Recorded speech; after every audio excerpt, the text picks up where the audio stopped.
Teologia, que vem do grego, em que a palavra theos significa Deus e logia, estudo, ou seja, estudo sobre Deus.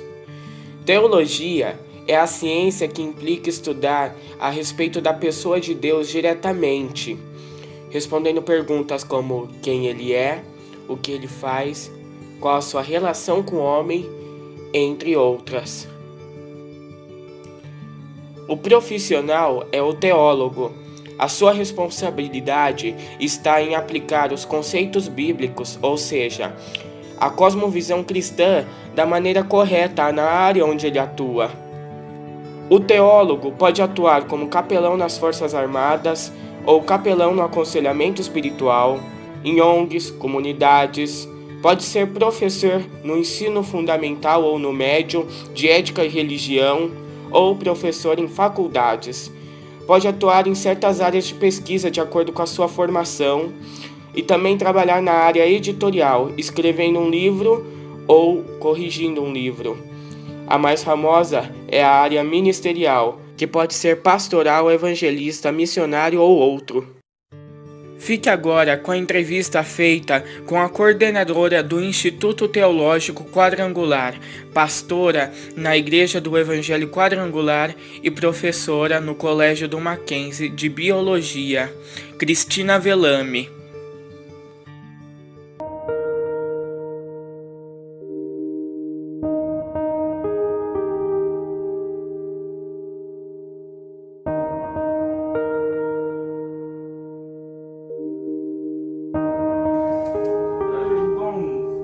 O que eu queria saber assim é qual o perfil para uma pessoa estudar teologia, o que ela tem que ter nela, característica. Bom, teologia é uma ciência, né? É uma área de estudo relacionada às coisas de Deus. Ao pé da letra seria estudo de Deus, né? Mas estudo relacionado às coisas de Deus. Normalmente, os teólogos são pessoas que acreditam em Deus, né? E querem estudar mais sobre esse assunto. Ele é um campo que deriva das ciências humanas, até um aspecto da filosofia também, mas ligado a essas coisas concernentes às coisas de Deus. Então, normalmente, quem se interessa por teologia são as pessoas que acreditam em Deus e querem aprofundar o seu estudo nessa área. Aí a gente tem alguns níveis de curso teológico, tem o bacharelado, a gente vai ter mestrado, doutorado, em vertentes dessa área de teologia, e tem um curso básico mais voltado para quem quer trabalhar ligado, trabalhar no sentido assim, de estar atuando na área religiosa, né? Então, por exemplo, o nosso curso aqui é um curso livre de teologia.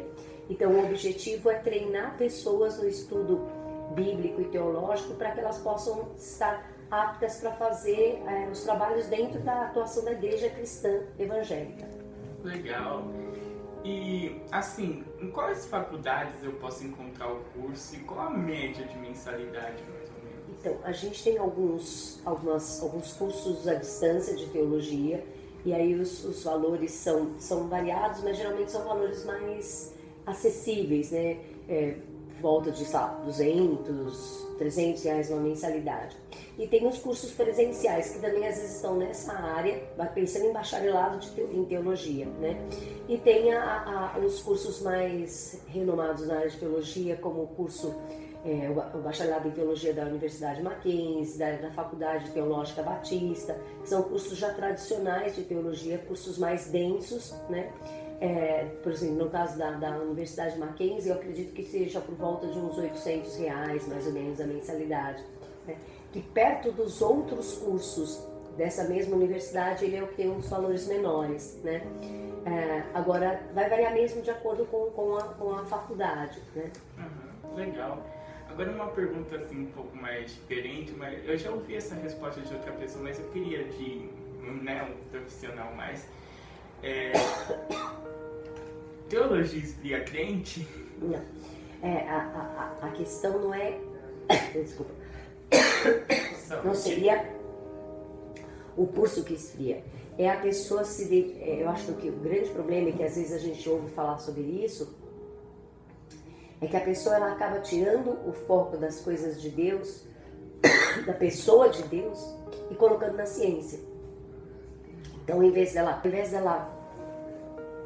agregar o conhecimento, a prática, o relacionamento que ela tem com Deus pessoal, ela acaba se dedicando só à ciência e se afastando. Então, o estudo teológico, ele não substitui a sua relação pessoal com Deus. Então, se a pessoa começar a se dedicar só ao estudo teológico e não ao seu relacionamento com Deus, ela tende a esfriar. O que costuma causar mais a desistência de alunos, se é que eles desistem ou não? Sim, eu acho que com todos os cursos, a gente acaba tendo um percentual de evasão. Já é esperado, né? Acho que é difícil o curso que você tenha um índice de evasão desprezível, né? Então, o nosso curso aqui, que é o curso de teologia, eu acho que gira em torno de 30% a 40% de evasão dos alunos que ingressam. Isso a gente também acompanha em outros cursos livres, por exemplo, o curso de idiomas, o curso de informática. As pessoas costumam, o número de pessoas que ingressam e não terminam, não concluem o curso é relativamente grande. A gente tem esse índice de evasão, talvez em percentuais menores também, por exemplo, nas graduações, nos cursos de graduação, nos bacharelados, nas licenciaturas, por exemplo, né? Agora, quando você tem um curso que não está atrelado a um resultado financeiro, né, um retorno financeiro, aí a evasão é maior, né? Então, aquela pessoa que está fazendo um curso por interesse pessoal, que não seja uma necessidade, um requisito, por exemplo, do emprego dela, da atuação profissional, a tendência da evasão vai ser maior, né? E com o curso teológico também, pode ser desde a falta de disciplina disciplina pessoal, ela não consegue ter firmeza no propósito que ela estabelece, como aquele que começa uma academia e desiste no meio do plano, até a questão financeira, né? Às vezes a pessoa está com uma dificuldade financeira, ela vai cortar de alguma coisa, então ela acaba cortando às vezes de um curso que está fazendo, né? Ah, entendi. E assim, em geral, quais são os ramos que posso seguir na teologia? Eu não conheço muito sobre isso. Dependendo da instituição, nós temos um curso só, né? Mas, por exemplo, numa graduação, num bacharelado, por exemplo, a pessoa ela pode estar dando encaminhamentos. Algumas faculdades teológicas, elas já separam, por exemplo, a área de atuação. Se é, por exemplo, um treinamento para o Ministério de Ensino da Palavra, ou se é um ministério, por exemplo, teológico mais voltado para a música, né? Então, alguns cursos já fazem essa distinção de uma especialização para ministro da palavra, para ministro de música, né? Agora, a gente tem os campos dentro da teologia mesmo, eles têm umas divisões, por exemplo, alguns dividem por Velho e Novo Testamento, né? Então, por exemplo, tem quem faça mestrado em Velho Testamento, mestrado em Novo Testamento, mas a gente também tem áreas dentro da teologia, como da teologia sistemática, apologética, que é a parte da defesa da fé, tem a escatologia, que é o estudo das coisas futuras. Então a pessoa de repente começa a dividir, se especializar. Normalmente a graduação ela é dentro da teologia, né? E aí as especializações é que podem ir separando de acordo com o interesse da pessoa, né? Por exemplo, na instituição que eu trabalho, ela tem um curso teológico, tem um centro de pós-graduação na área de teologia especificamente. Então, por exemplo, o mestrado, ele é considerado, o título do mestrado deles é mestrado em ciências da religião, né? Então, ele não coloca como mestrado em teologia, mas como mestrado em ciências da religião, né? E aí o doutorado, ele já vai acabar sendo na área que a pessoa tem maior interesse, mas pode ser separado entre Velho e Novo Testamento, pode ser separado, como eu falei, nas vertentes da teologia, como as teologias sistemáticas, escatologia, como eu te falei, existem ramos a serem estudados com mais a profundidade. Legal. Assim, eu queria entender um pouquinho mais sobre o bacharelado, licenciatura e mestrado. Então, como eu disse, o nosso curso aqui é um curso livre de teologia. Por exemplo, a gente poderia comparar como você se matricular numa escola de inglês para fazer um curso de inglês. Você tem uma certificação, mas não é considerado uma graduação. Então, o bacharelado e a licenciatura já são cursos de nível superior, né? E a ideia do bacharelado é que ele forma, na área de teologia, uma pessoa, um pesquisador nas questões teológicas. A licenciatura ela já vai ter um pacote de disciplinas que que visam treinar aquela pessoa a ensinar nessa área. Então a licenciatura normalmente está vinculada ao ensino. A pessoa que é licenciada, ela tem uma certificação, um treinamento para ensinar, né? Então, por exemplo, a minha formação acadêmica básica é na área de biologia. Eu tenho bacharelado, que me tem um treinamento mais na área de pesquisa em biologia, e eu tenho licenciatura também, que me permite, a habilitação que me permite ensinar, lecionar. O que me garante que eu possa ensinar numa escola é justamente ter a licenciatura, né? Como a teologia em si é uma área de pesquisa, é um estudo, uma área de conhecimento, a maioria das pessoas fazem bacharelado em teologia, mas a princípio com bacharelado ela não estaria habilitada a ser professor em algum campo de educacional daquela área específica. A licenciatura é que permite essa habilitação para a pessoa atuar na área de ensino, né? Ah, tá. No ensino. Então eu posso exercer mais de um, né? Sim, é que na verdade o teólogo ele não é um requisito para atuar, não é como se fosse assim, eu quero, vou trabalhar na área de engenharia, eu tenho que ser formado em engenharia, eu vou ser médico, eu preciso ser formado em medicina, se eu vou atuar como biólogo, eu preciso ser formado. Na verdade, quem atua na área religiosa, nas igrejas, ele não necessariamente precisa ser teólogo, né? Ele tem que ter um curso de treinamento, de capacitação para isso. Por exemplo, o nosso curso, como eu disse, ele não é uma graduação, ele é um seminário teológico, a nossa designação é como curso livre de teologia, mas a ideia é treinar as pessoas para que elas possam atuar nessa área eclesiástica, seja na área de ensino, seja na área de discipulado, seja na área pastoral, né? Agora, o bacharelado seria um complemento de conhecimento, mas ele não é requisito para que a pessoa atue nessa área religiosa. Entendi. E, assim, dentro da teologia, tem um mestrado, doutorado? Sim, tem.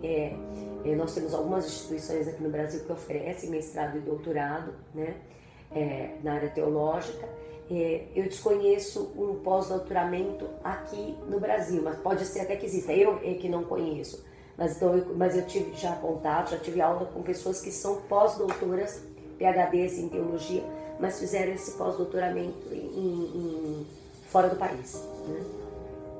Eu queria muito assim saber a respeito assim da divergência teológica dentro do curso. Assim, se eles vão me impor uma corrente, se eu vou ter que pensar da forma que eles apresentam, ou se eles vão me dar conhecimento para eu aplicar o que eu acredito. Não sei se deu para entender. Então depende do curso que você está fazendo. Por exemplo, nós estamos dentro de uma escola que é um seminário teológico da Igreja Quadrangular. Então, dentro dos aspectos de alguns posicionamentos teológicos, a gente tem uma corrente teológica que a gente segue. Então, por exemplo, questão de escatologia. Existem algumas correntes em relação ao arrebatamento. Se ele vai acontecer antes da tribulação, no meio da tribulação ou após a tribulação, né? Isso são correntes diferentes que tem dentro desse mesmo aspecto em relação ao arrebatamento da igreja. Por exemplo, os quadrangulares são pela corrente de que o arrebatamento vai acontecer antes da tribulação. Então, apesar de a gente estudar as três formas, sempre quando a gente vai expondo, normalmente a gente vai partir desse princípio de que o arrebatamento vem antes da tribulação. Mas vai ser estudado que existem outras vertentes, porque a gente acaba no dia a dia, no cotidiano desse assunto, se posicionando como quem acredita no arrebatamento que venha antes da tribulação. Agora, existem outras áreas teológicas que também há divergências, né? Mas a gente acaba seguindo um viés da corrente da igreja. As faculdades teológicas, geralmente, elas estão ligadas a algum tipo de corrente teológica ou de igreja que vai ter, por exemplo, vamos supor, a Universidade de Mackenzie é uma universidade presbiteriana, né? Então eles seguem a corrente teológica calvinista, né? Por exemplo, já a Faculdade Batista, ligada à Igreja Batista, segue a corrente armeniana. Por exemplo, a Quadrangular, ela segue pela corrente armeniana. Basicamente, por exemplo, os calvinistas defendem um aspecto, por exemplo, da predestinação absoluta. Já os armenianos não defendem essa ideia, né? Quando você está dentro de uma instituição, você acaba seguindo aquela linha de raciocínio. Apesar de você estudar outras correntes, na verdade você tem um viés de estudo que é aquele que você que aquela instituição está associada, né? Então, normalmente as pessoas já procuram um curso dentro da... Como tem aspectos de dogmas, de fé, de crença pessoal, ela acaba procurando um curso que tem a ver com a corrente que ela segue mesmo, né? Entendi. E, bom... Em teologia, né? E, assim, no Ministério, por exemplo, de Missões, o missionário, ele é sustentado por alguma igreja ou ele tem que ter algum trabalho junto no lugar que ele vai? A gente tem as duas situações, né? Tem missionários que são enviados pelas suas denominações ou pela sua agência missionária e são mantidos, sustentados pela instituição que está por trás dele, que o enviou. E tem aqueles que se predispõem a fazer a obra e acabam tendo que ter uma ocupação paralela, profissional, para poder se sustentar, porque não estão sendo enviados para aquele campo missionário subsidiados por uma igreja ou por uma instituição missionária, né? Então a gente tem as duas situações. Nada, Gabriel. Espero que seja útil, tá bom? Amém.